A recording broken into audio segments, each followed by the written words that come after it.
البنزين وصل 24 جنيه وفي نفس الوقت في عربية ممكن تمشي 100 كيلو 30 جنيه بس السؤال الحقيقي تشتري بنزين هايبرد ولا كهرباء ولا الاختصارات الجديدة اللي قلبت السوق المصري لطلاسم اي سي اي اتش اي في بي اتش اي في ريف واي في. لو اخترت غلط ممكن تخسر مئات الالاف في سعر اعادة البيع او تلبس في صيانة او تشتري عربية ما تناسبكش اصلا. لو محتار ركز معايا كويس للاخر واحنا هنفك الطلاسم دي كلها. اول حاجه اي سي اي او الانترنال كومبشن انجن، ودي عربيات البنزين العاديه، العربيات اللي اتربينا عليها. بتحرق بنزين عشان تولد طاقه وتحرك العجل. بتتكون من موتور بنزين في اكتر من 2000 قطعه متحركه، فتيس وتانك بنزين. بالنسبه لتكلفه التشغيل غاليه جدا. اي عربيه سيدان عاديه بتستهلك من 8.5 ل 10 لتر لكل 100 كيلو، يعني هتدفع حوالي 189 ل 222 جنيه بنزين لكل 100 كيلو متر في زحمه القاهره. بالنسبه لتكلفه الصيانه هي الاغلى والاكثر وجع دماغ. زيت وفلاتر كل 10,000 كيلو، بوجيهات كل 40,000 كيلو، وتيل فرامل بيخلص بسرعة كل 30 ل 40,000 كيلو متر. متوسط الصيانة السنوية بيتكلف من 7,000 ل 12,000 جنيه. بالنسبة لسعر إعادة البيع هي الملك المتوج، خصوصا الياباني والكوري. تمسك سعرها جدا وبتحتفظ ب 75 ل 85% من قيمتها بعد 3 سنين، وسوقها شغال نار. العملية في مصر 100% عملية، محطات البنزين في كل حتة وأي ميكانيكي في الشارع هيعرف يشتغل فيه. تاني حاجة ال HEV أو الهايبر إلكتريك فيكل، وده الهايبرد اللي بيشحن نفسه زي الهافال ال H6 HEV. الفكرة إن هي عربية بتشحن نفسها بنفسها، مفيش فيشة، تستخدم الفرامل عشان تحول طاقة الفرملة لكهرباء تشحن بيها البطارية. بتتكون من موتور بنزين وموتور كهرباء صغير وبطارية صغيرة جدا. تكلفة التشغيل ممتازة، بتوفر بنزين كتير جدا جوه البلد وفي الزحمة. بالنسبة لتكلفة الصيانة متوسطة، تعمل صيانة للبنزين عادي، بس تيل الفرامل بيعيش أكتر بكتير وممكن يوصل ل 80,000 كيلو متر بسبب الفرامل المتولدة من الموتور الكهرباء. ومتوسط الصيانة السنوية بيبقى من 5000 ل 9000 جنيه. العملية في مصر ممتازة برضه، لأنك بتفول بنزين عادي ومبتحتاجش تدور على شواحن. بالنسبة للاعتمادية بطاريات الهايبر معمرة وممكن تعيش ل 300 400 ألف كيلو متر، بس لو باظت غالبا بعد 10 ل 12 سنة هتحتاج تغيرها، تتكلف حوالي 200 ألف جنيه. بالنسبة لسعر إعادة البيع قوي جدا دلوقتي، تحتفظ ب 70% ل 80% من قيمتها، لأن الناس شافت إنها بتوفر بنزين وقطع غيارها متوفرة. تالت حاجة ال PHEV أو ال Plug-in Hybrid Electric Vehicle، ودي الهايبرد اللي بفيشة زي ال BYD سي لاين 6 DMI. العربية دي فكرتها إن هي معاها فيشة بتشحن زي الموبايل، تمشيك مسافة من 40 ل 70 كيلو بالكهرباء بس، ولما تخلص الموتور البنزين بيشتغل.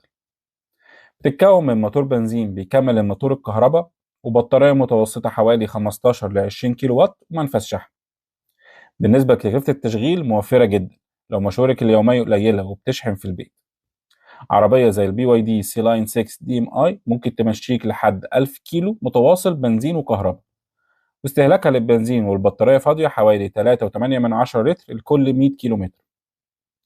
بالنسبة لتكلفة الصيانة معقدة شوية، لأن فيها نظامين بنزين وكهرباء، فلازم تصين الاتنين، بس برضه تيل الفرامل بيعيش فترات طويلة.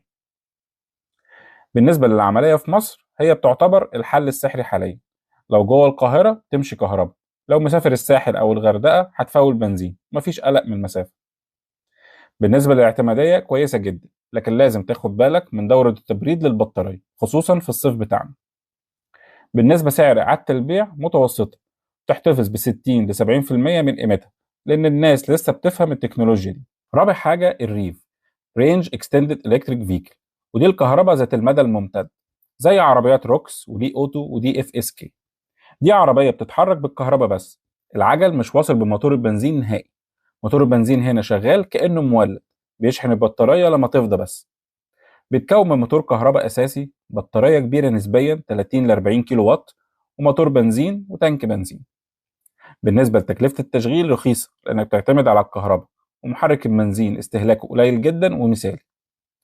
بالنسبة لتكلفة الصيانة هي أقل من البنزين، لأن موتور البنزين مش بيتعرض لضغط الحركة وبيشتغل على سرعة ثابتة كمولد، بس لسه محتاج تغير له زيت وفلاتر. بالنسبة للعملية في مصر، خبراء العربات في مصر شايفين إن دي أكبر عربية عملية لسنة 26، لأنها بتديك إحساس وتسارع وقوة الكهرباء، وفي نفس الوقت لو مسافر الصعيد أو حتة ما فيهاش شاحن هتدخل أي بنزينة تفول في 5 دقايق وتكمل طريقك. بالنسبة للاعتمادية التكنولوجيا دي ممتازة للمسافات الطويلة، بس محتاجة وكيل قوي يوفر قطع الغيار.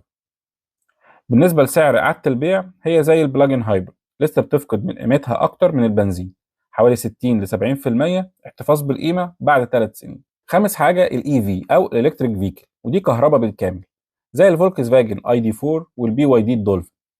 الفكرة إن هي كهرباء صافي مفيش نقطة بنزين، بتتكون من بطارية ضخمة 50 ل 100 كيلو وات وموتور كهرباء مفيهوش غير حوالي 20 قطعة متحركة بس. وبالنسبة لتكلفة التشغيل هي الأرخص على الإطلاق، شحن الكهرباء في البيت بيكلف حوالي جنيه 89 قرش للكيلو وات، يعني ال 100 كيلو هيكلفوك حوالي 30 جنيه، توفير بيوصل ل 84% مقارنة بالبنزين. بالنسبة لتكلفة الصيانة ملاليم، مفيش زيت موتور، مفيش بوجيهات، مفيش سيور، وتيل الفرامل بيعيش فوق ال 100,000 كيلو. الصيانة السنوية بتتكلف من 2000 ونص ل 4000 ونص بسبب تغيير فلتر التكييف ومراجعة السوائل. بالنسبة للعملية في مصر حلوة جدا كعربية تانية أو للمشاوير جوه المدن في القاهرة واسكندرية، لكن في السفر الطويل هتعاني من قلق المسافة. ورغم إن شركة انفينيتي عملت أكتر من 200 محطة شحن وفيهم 700 نقطة شحن في 16 محافظة، إلا إن الشحن البطيء بياخد ساعات، والشحن السريع بيكلفك من 3 جنيه 75 قرش ل 5 جنيه للكيلو وات، وبيأثر على عمر البطارية لو استخدمته دايما. بالنسبة لسعر إعادة البيع هي الأسوأ حاليا، العربيات دي بتفقد قيمتها بسرعة جدا، تحتفظ ب 35% ل 45% بس بعد 5 سنين، لأن التكنولوجيا بتتطور بسرعة جدا وكل يوم في بطاريات أحدث. بالنسبة للاعتمادية والتحمل في مصر دي النقطة الحرجة، بطاريات الليثيوم أيون بتكره الحر، درجات الحرارة العالية عندنا 30 و40 درجة بتقلل من عمر البطارية حوالي 25% 30% مقارنة بأوروبا.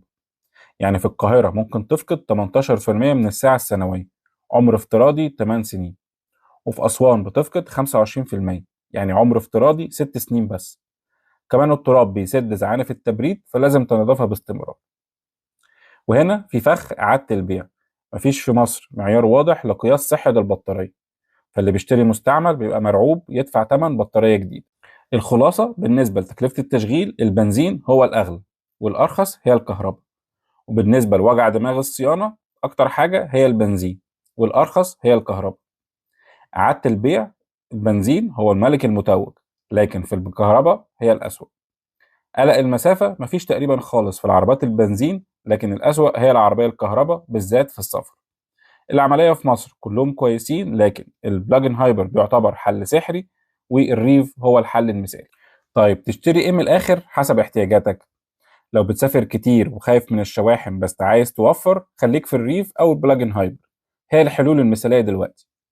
لو مشاويرك كلها زحمة جوه البلد وعايز توفر بنزين من غير ما تغير عاداتك يبقى الهايبرد العادي ممتاز ليك. لو عندك شاحن في البيت ومشاويرك اليومية طويلة جوه المحافظة يبقى الكهرباء بالكامل هتوفر لك مبالغ خرافية. عايز عربية لأي ظروف وميكانيكي الشارع يصلحها وتبيعها بعد سنتين بتمنها يبقى خليك في البنزين لحد ما البنية التحتية تكمل. البنية التحتية بتكبر كل يوم بس قرارك النهاردة لازم يناسب حياتك. بعد ما فكينا الطلاسم نويتوا تشتروا ايه الفترة الجاية؟ شاركونا في الكومنتات. احفظ الدليل ده عندك وابعته لصاحبك اللي محتار يشتري عربية. سلام.